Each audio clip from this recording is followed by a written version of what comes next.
Bear is running the show this afternoon or this morning, so he will be the one in charge. He's going to be.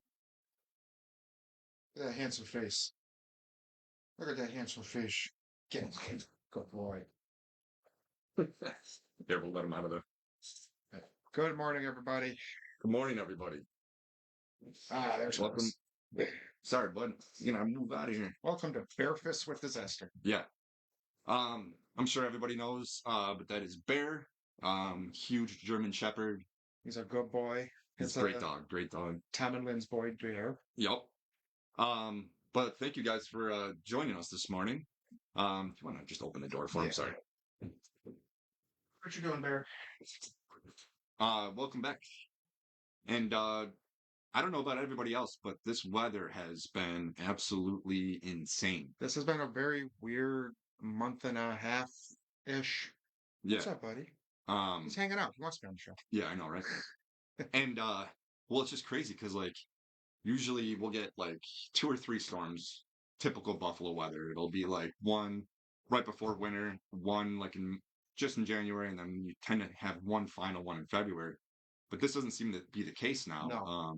No, we had one in November, one in January, and basically nothing since. Yeah.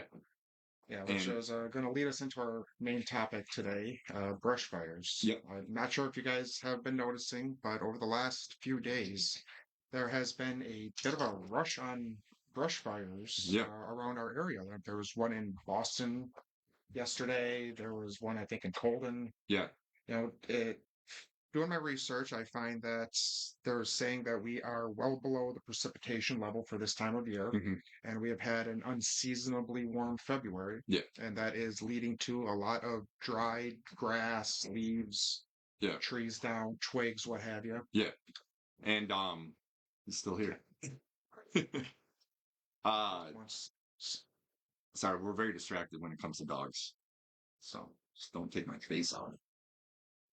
Oh, yep, you missed.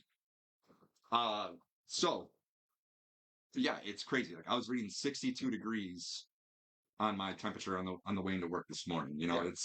It's usually we do have one more cold snap, and now it looks like it's a battle between, and it seems like the warm is overriding the cold, clearly. Because it's going to drop to 40 degrees tomorrow and Thursday. Worse. If you guys look at the forecast for tomorrow, you're going to see we're going to start our day around 60. And then by the time we're all heading home in the afternoon, around 3, 4, 5 o'clock, it's going to plummet to right about freezing. That's crazy. So be aware of a sudden flash freeze coming tomorrow afternoon. Yep. Make sure, you're dripping your faucets during the day. You don't want cold snap to come and hit and blow a pipe. Make sure any outdoor plants are covered or bring them inside into your garage, someplace warm. Yep. And watch out for your animals. Don't leave them outside tomorrow afternoon. Yeah. Because it's going to get real cold real fast. It's going to be one of those weird ones. It's strange because it feels like we just put all this stuff away for the winter. Yeah. You know what I mean? And then it's people I can already tell are already starting to, obviously you see them out walking around because we just had a nice stretch a few days here. People are putting their lawn furniture outside, and I don't think they realize it's still going to be a little cold. Plus a wind warning. On top of everything else, we have a wind warning for tomorrow and Thursday. Yeah. And one thing I wanted to talk about, we had a brush fire here last year. I think this was just before you started, but it was in our dumpster in the back parking lot because it was just, you don't realize, even with a bunch of cardboard and that sun is just beaming down on it all afternoon, doesn't help the fact that the dumpster is black. Sure. Drawing all the sun, drawing more heat towards it. Yep. But we do see a lot of dumpster fires. And then you obviously see a lot of out in the country where you'll see brush fires. Yeah. So basically that's what it is. I mean, they're not as common as you would see in Arizona or, parts of the desert areas, but it's still enough for our area. Yeah. A little bit of an abnormal trend right now. Yeah. Which isn't usually the case. I don't remember growing up experiencing brush fires here. No. Ever. No, we never. But we usually had far more rain and or snow. Yeah. To keep things, tamped down, to keep things damp, less chance of things sparking. Yeah. So one of the things we want to go over with you guys today are a couple of tips to prevent brush fires in your yards and around your homes. We got some information from weather.gov and the Federal Emergency Management Agency, FEMA. So one of the things to look out for is make sure you're clearing dead leaves, brush, and other vegetable matter from your home. Mhm. Especially this time of year, normally we have snow covering everything, and then you see the leaves when the snow Yeah. melts. This year, no snow to cover the leaves. Yeah. So any that haven't been raked up and cleaned up have ended up getting very dry Mhm. into a tinder, and they can spark very easily. So make sure you're keeping your area around your home clean. FEMA recommends a 30-foot safety cone around the house. Yeah. So make sure you're not leaving any flammable items out there. Make sure you're, no gas cans, Yeah. no paint thinner, or nothing like that. One thing I wanted to add to the first thing that you said, I apologize, which I thought was interesting, Mhm. is you think of the weight of the snow. Mhm. All right. So normally it has time to slowly kind of melt Yeah. as like the seasons gradually change. Right. But now you have this massive weight of snow that just pushed, like, I mean, you can walk outside and see like the plants are just smushed, you know what I mean? But, and then you get these really hot patterns. Mhm. And it's like almost like you're creating a small campfire, like just from the weight of the snow. Yeah, for all intents and purposes. Yeah. Yeah. Um, Um, what else we got? Cigarettes. Yes. Yes. Don't flick your lit cigarette butts into the grass. Don't flick them out your car windows, people. I don't know how many times we have to say this. Not Yeah. not just us, but the government tells you this too. Safety committees and all that say, don't flick your cigarette butts out your window when you're driving. Hmm. Don't flick your cigarette butts into your grass if you're smoking on your back porch or Yep. something. Put them in a coffee can with a little water or something, a Yep. little container. Mhm. Um, Mulch piles are probably the number one. And that's what our episode, we did an episode on this last year, similar to this, and it mhm, was all on like mulch fires. mhm.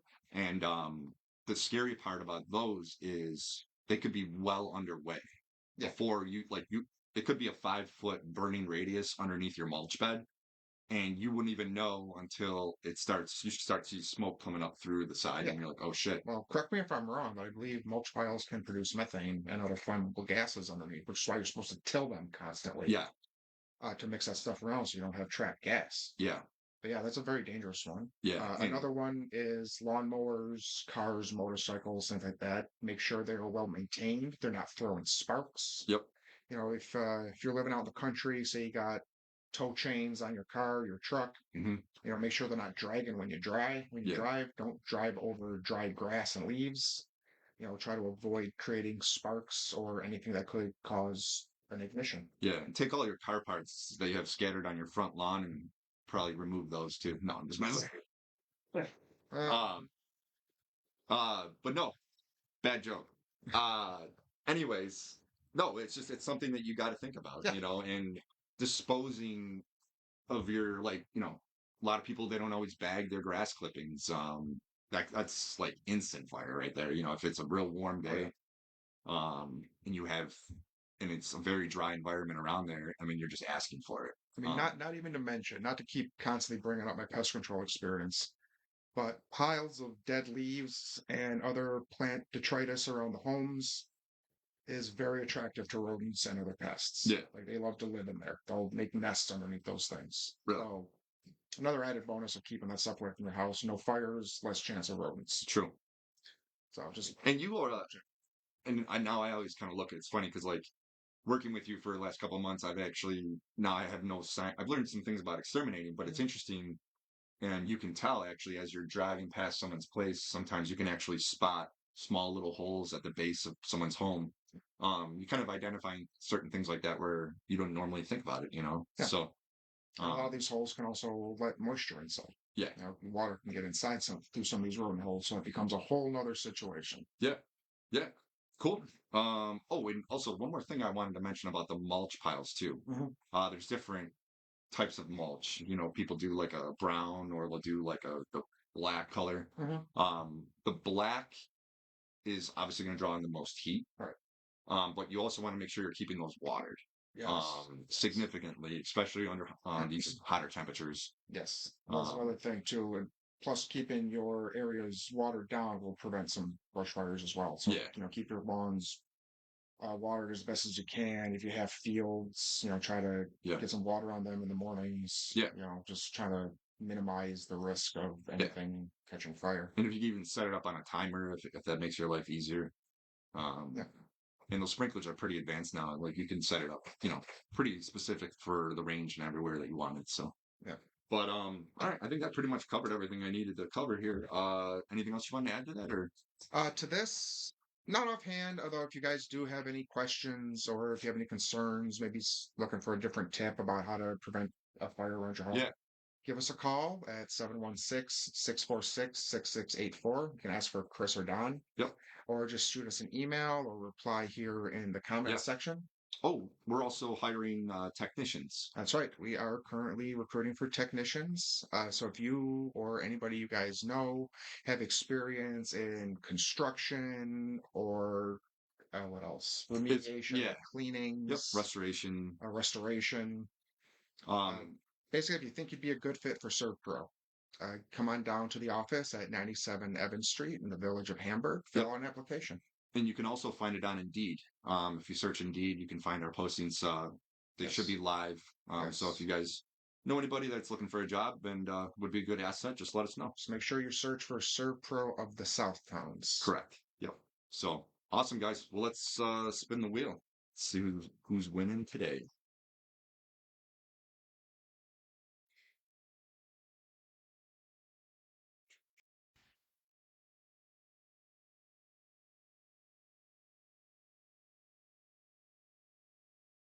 Not big.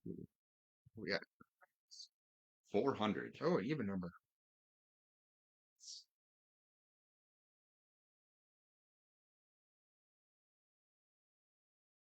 Looks like Debbie, right? Yeah. Debbie Camerata from Dan Scaglione. Scaglione State Farm. Awesome. I was just in there about a month ago. So congratulations, Debbie. If you're watching, I will drop off a double prize for you. And if you're not, no big deal. I'll still bring you a single prize. And yeah, I'll be stopping by there next week or so. But thank you for joining us again. And thank you guys, everybody, for watching. And we'll see you next week at 10:10. Same bat time, same bat channel. And Bear will probably be running the show next week too. So all right. Just got to teach him to talk a little better. Yeah. All right. Have a good week, everybody. We'll talk to you soon. Everybody.